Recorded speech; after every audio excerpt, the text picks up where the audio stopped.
El tema de esta predicación, enfrentando los temores y miedos de la muerte. Enfrentando los temores y miedos de la muerte.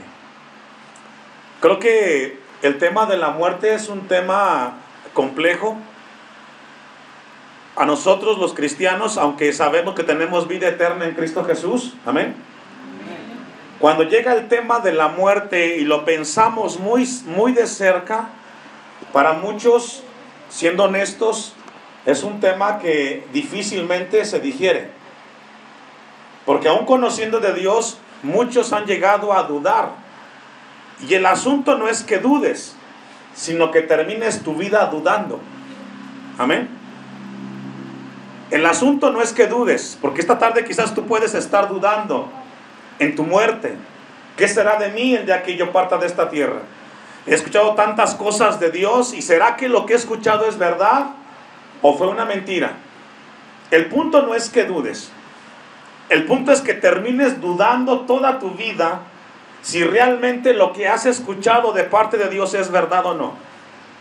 Y como pastor esta tarde, pues es mi oración que esta palabra pueda ministrar su vida y que pueda disipar el Espíritu de Dios esos temores y esos miedos que son muchas veces evidentes. Mientras no llega a nuestra vida cercana el tema de la muerte, no hay mucho problema, pero siempre y cuando sea en alguien distinto. Encontramos un pasaje en Lucas 7, 11 al 17, que solamente Lucas lo registra. Ni Marcos, ni Juan, ni Mateo tienen registrado este pasaje del momento en la aldea de Naín. Sin lugar a dudas, Jesucristo es la persona más conocida en la historia de la humanidad, hermanos. Hay muchas opiniones diversas en cuanto a Jesús y abundan puntos de vista en cuanto a la vida de Jesús. Por ahí inclusive hay ciertas sectas las cuales tienen puntos de vista erróneos, equivocados en cuanto al tema de Jesús. Por ejemplo, para los islámicos o para el Islam, Jesús es como un simple profeta que en realidad nunca murió en la cruz. Para los mormones, Jesús es un ser creado y que es hermano de Satanás, dicen los mormones. Y para los testigos de Jehová, dicen que Jesús es el arcángel Miguel encarnado.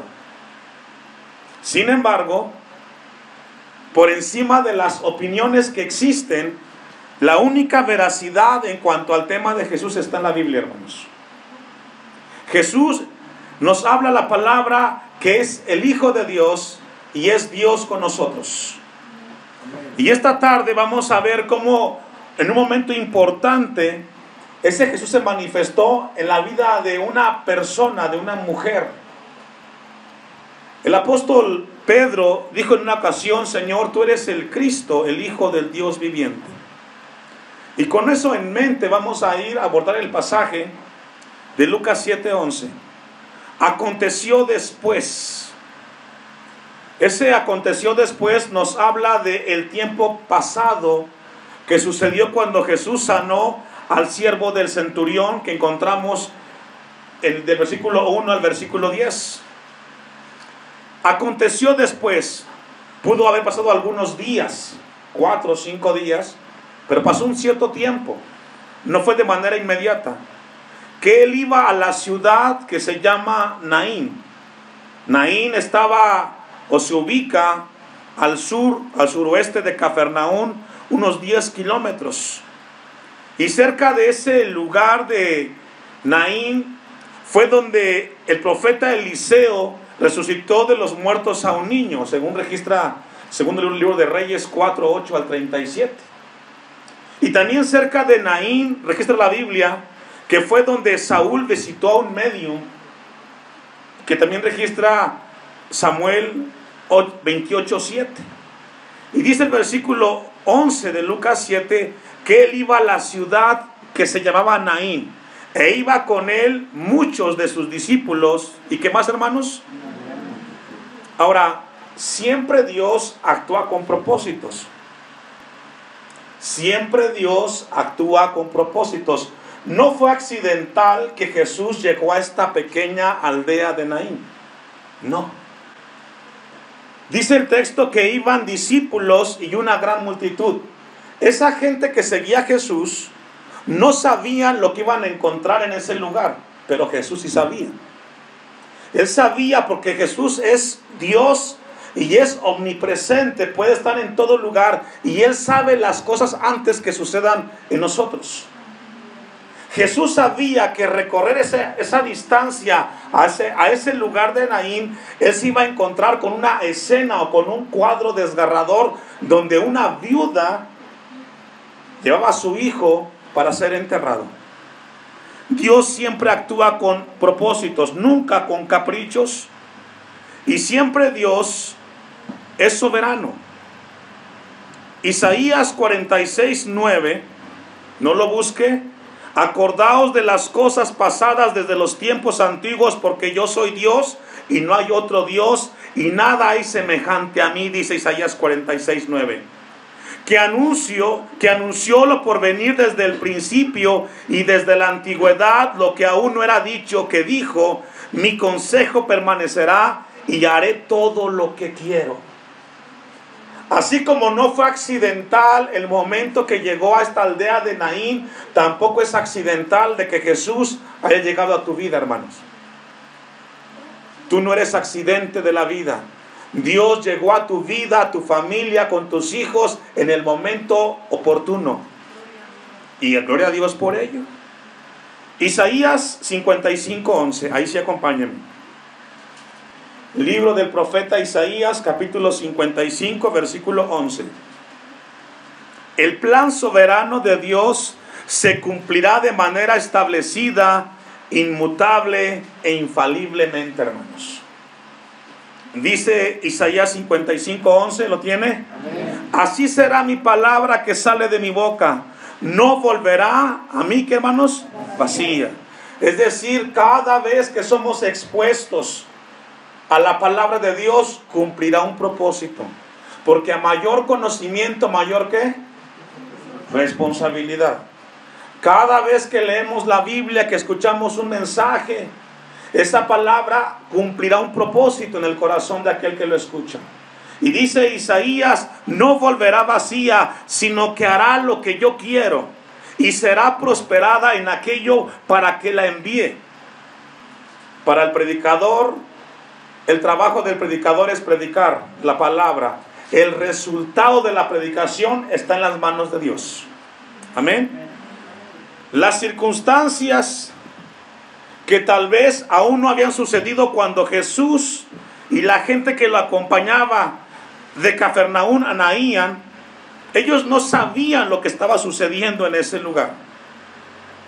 Cuando se pusieron en camino, ni los discípulos ni la multitud sabían lo que iban a encontrar en ese lugar de Naín. Ahora, es muy común en el tiempo de Jesús, vamos a volver a Lucas 7:12. Era muy común en el tiempo de Jesús que en la cultura judía, cuando alguien moría, en ese mismo día se hacía todo. Se velaba y se sepultaba. Si alguien moría por la tarde, noche, se hacía todo el servicio en ese mismo día. Sin embargo, Jesús sabía que Él iba a llegar en el momento preciso, que había un momento de tristeza y dolor en la vida de una persona. Versículo 12. Cuando llegó cerca de la puerta de la ciudad. La puerta siempre representaba el lugar de concentración de un pueblo, de una ciudad. Allí estaba la gente más importante. Cuando llegó cerca de la puerta de la ciudad, he aquí que llevaban a enterrar a un difunto. Y aquí vamos a ver algo muy importante, hermanos. Constantemente a veces hemos abordado este tema con la iglesia, la diferencia entre la providencia y los milagros de Dios. Un milagro es aquel acontecimiento que de manera sobrenatural Dios interrumpe o suspende el curso natural de las cosas. Pero la providencia de parte de Dios está encaminada a cumplir su propósito y que acomoda las circunstancias que vive el hombre para que Él sea glorificado. Y en el tema de Lucas 7, 11 al 17, vamos a ver la providencia de Dios. No un milagro, la providencia de Dios. Dice el versículo 12, he aquí que llevaban a enterrar, ¿qué dice, hermanos? A un difunto. Ahora, esto es muy importante. Quizás para los discípulos no sabían cómo enfrentar ese cuadro tan difícil.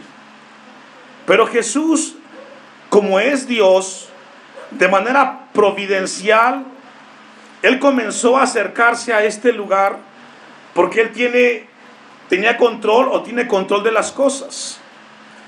Mire lo que dice Proverbios 21:1. Dice Proverbios 21:1.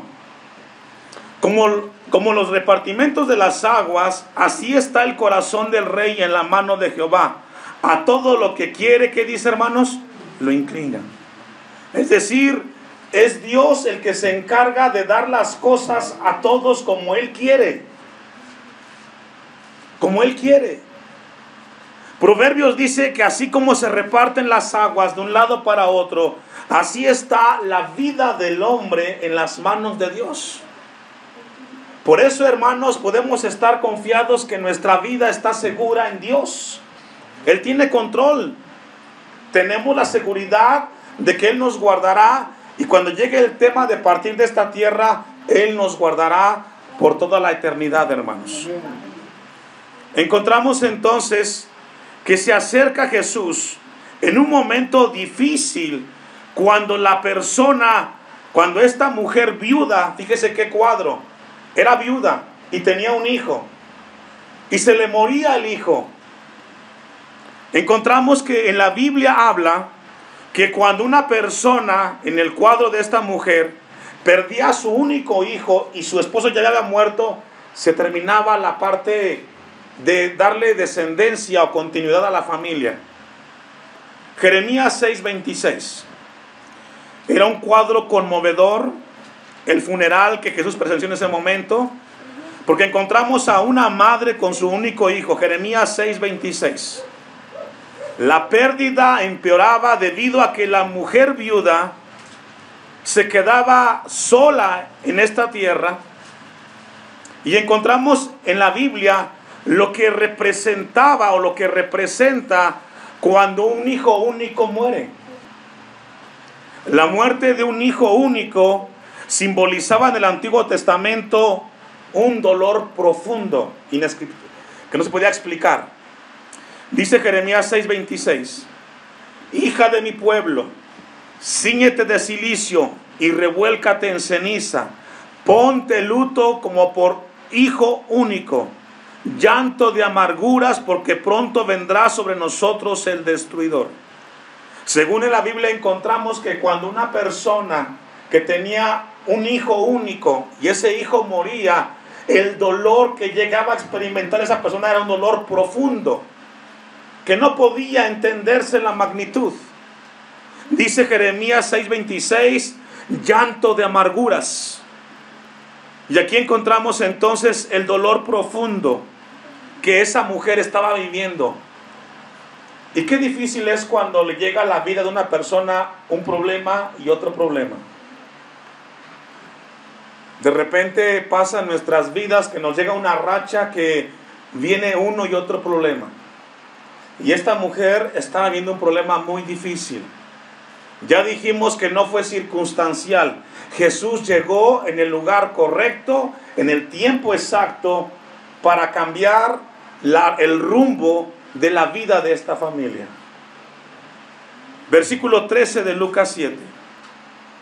Esta mujer que nos narra el capítulo 7 de Lucas, nos narra y nos dice en Lucas 7:12, cuando llegó cerca de la puerta de la ciudad, he aquí que llevaban a enterrar a un difunto, hijo único de su madre, la cual era viuda, y había con ella mucha gente de la ciudad. Qué cuadro tan difícil el que estaba viviendo en ese momento esta mujer. Y cuando el Señor la vio, se compadeció, ¿qué dice, hermanos? Es decir, Jesús se identificó con el dolor profundo. Cuando alguien sufre, hermanos, Jesús nos entiende.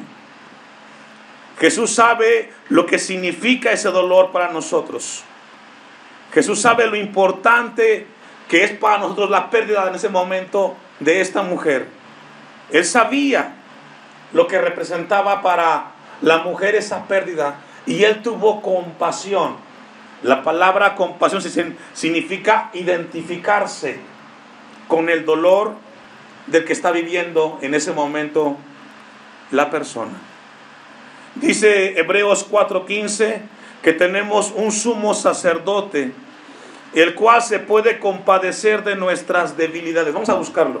Hebreos 4:15. Búsquelo en su Biblia. Libro de Hebreos, capítulo 4, versículo 15. Usted me alcanza.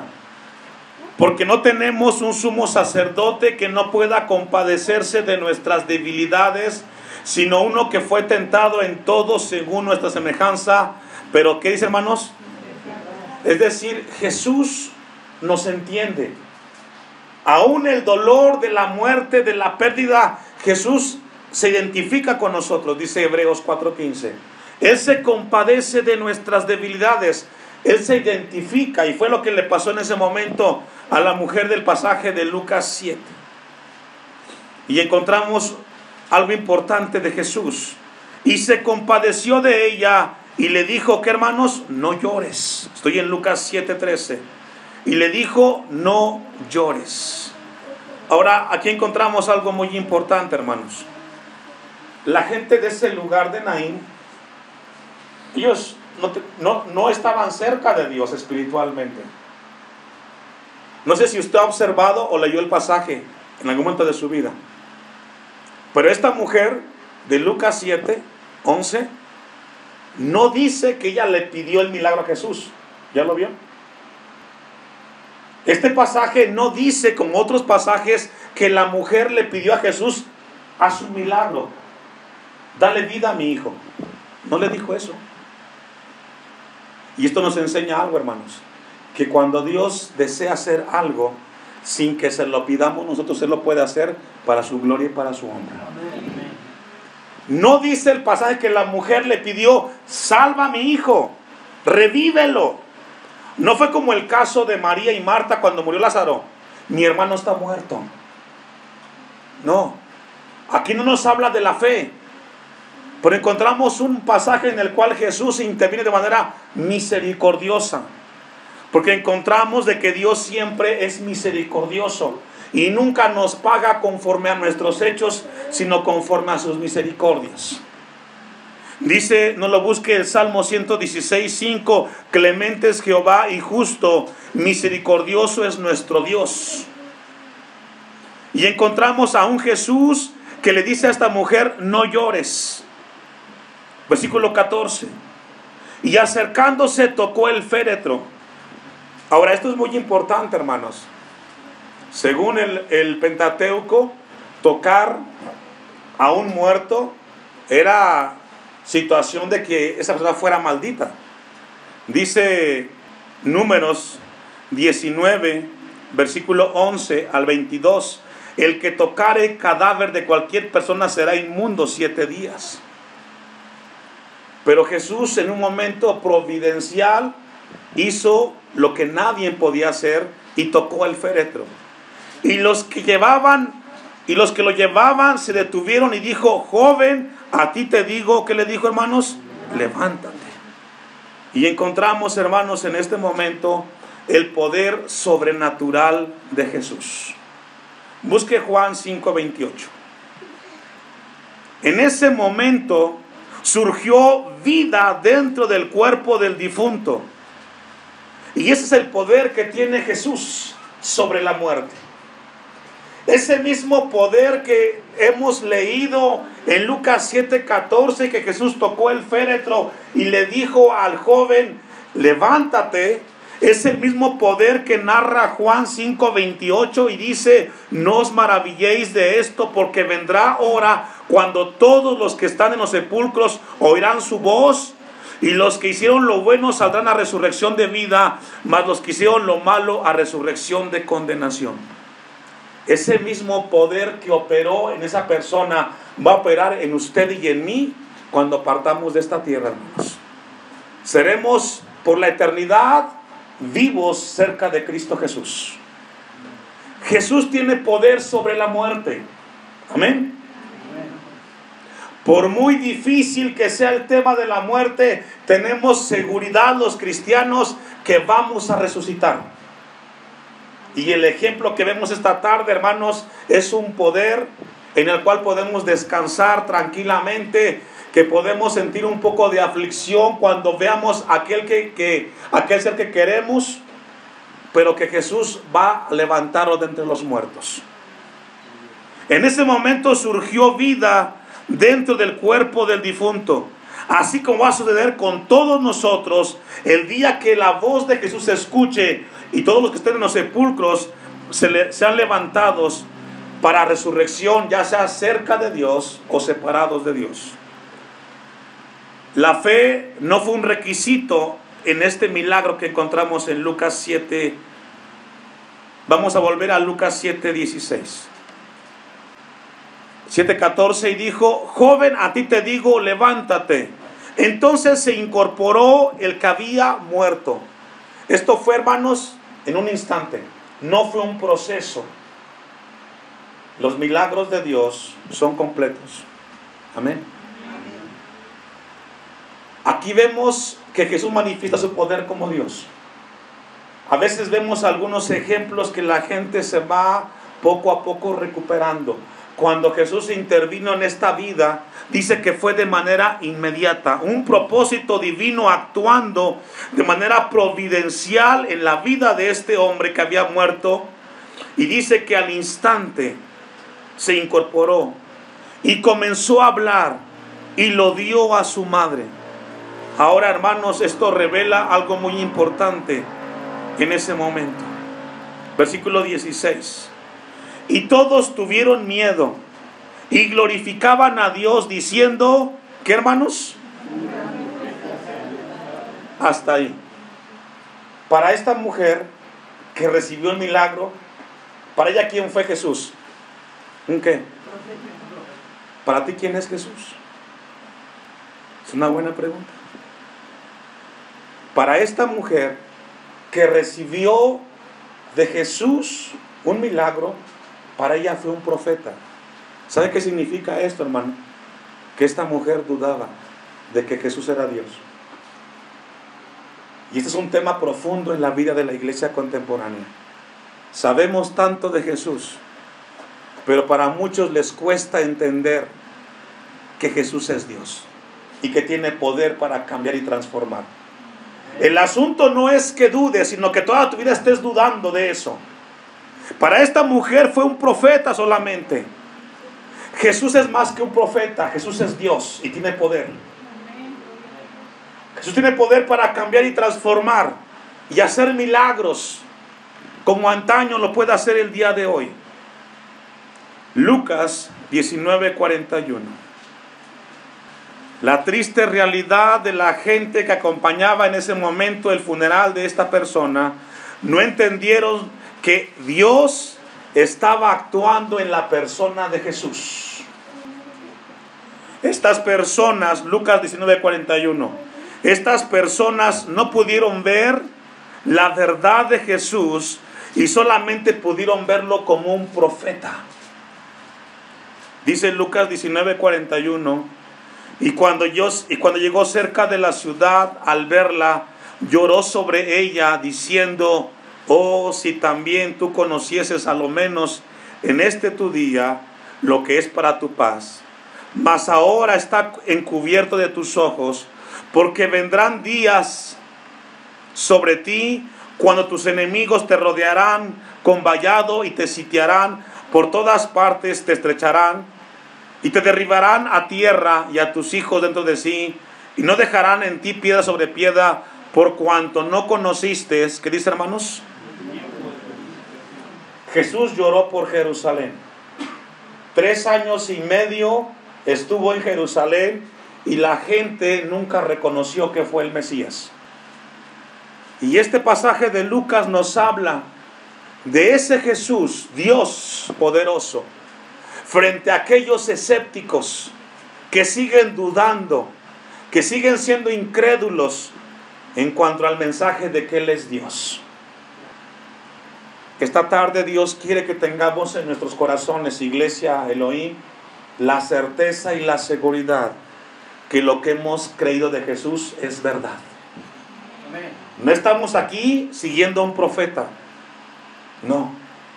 No estamos aquí siguiendo una religión. Estamos siguiendo aquí a un Dios todopoderoso. Que no quepa la menor duda en tu vida. No estamos aquí solamente participando de un culto más. Estamos frente a un Dios todopoderoso que nos habla y nos ministra, hermanos. Que no quede en tu vida esa duda como esta mujer. Tenemos un profeta. No, Jesús es más que un profeta. Jesús es Dios y ese Dios tiene comunión con su pueblo. No estamos aquí solamente cumpliendo con un horario. Estamos aquí escuchando el mensaje de un Dios que da vida a los muertos, que transforma el corazón incrédulo y que su nombre es glorificado, hermanos. Amén. Jesús lloró en ese momento porque ellos no entendieron que había llegado Dios a ese lugar. Vamos a regresar para ir concluyendo el pasaje a Lucas 7. Y todos tuvieron miedo y glorificaban a Dios diciendo: un gran profeta se ha levantado entre nosotros y Dios ha visitado a su pueblo. Y se extendió la fama de él por toda Judea y por toda la región alrededor. ¿Sabe que hoy hay mucho de Jesús a nuestro alrededor? Hoy Jesús es muy popular. Hay mucha fama en cuanto al tema de Jesús. Y muchos escuchan cantos, predicaciones de Jesús. Pero a Jesús le interesa, ¿qué piensas tú de él? ¿Quién es para ti Jesús? Este Jesús que dio vida a un joven, que hizo un milagro en la vida de una viuda, y que lo que estaba perdido fue recuperado. ¿Quién es Jesús para nosotros, hermanos? Y se extendió la fama de él por toda Judea. ¿Sabe que es estremecedor lo que dice el versículo 16?